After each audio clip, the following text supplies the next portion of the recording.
আসসালামু আলাইকুম ভিউয়ার্স। এই তাবিজ দিয়ে কীভাবে কাঠ খেলা এবং ফ্লাশ খেলা জয়লাভ করা যায় সেটা ভিডিও সহকারে দেখাবো আপনাদেরকে। আপনারা লক্ষ্য রাখেন কীভাবে আমি খেলি।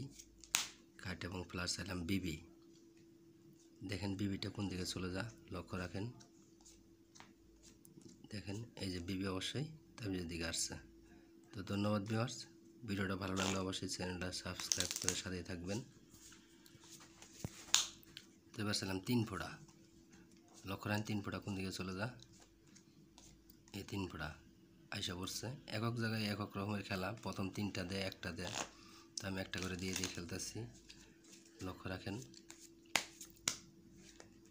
লক্ষ্য রাখেন। এবার চাইলাম 5 ফোঁটা, আমি দেখেন 5 ফোঁটা কোন দিকে চলে যা, এই যে 5 ফোঁটাও আইসা পড়ছে। তো দাদা আসলে তাস খেলাটা ভালো না, খুব একটা খারাপ নেশা। যারা এই খেলা খেলতে খেলতে অনেক নিঃস্বহারা সর্বহারা হয়ে গেছেন, তো অনেক ক্ষতিগ্রস্ত, হয়তো অনেক চাপা আছেন, শুধু তাদের জন্য ভিডিওটা। আমি যেটা বলি, তাস খেলাটা ছেড়ে দিলে ভালো হয়। এবার আমি ফ্লাশ খেলাই 6 হাতে, লক্ষ্য রাখেন কোনটা ছোটো কোনটা বড় আপনি লক্ষ্য রাখবেন। আর যারা খেলেন না তাদেরকে বলবো খেলার দরকার নাই। যারা খেলা ছাড়তে পারেন না, শুধু তাদের জন্য আমার এই ভিডিওটা। ভিউয়ার্স লক্ষ্য রাখেন কোনটা ছোটো কোনটা বড় আপনারা লক্ষ্য রাখবেন।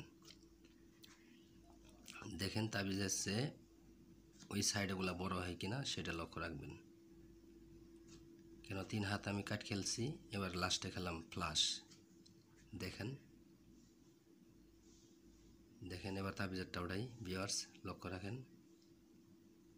টপ রান এবং রানিং। ধন্যবাদ ভিউয়ার্স।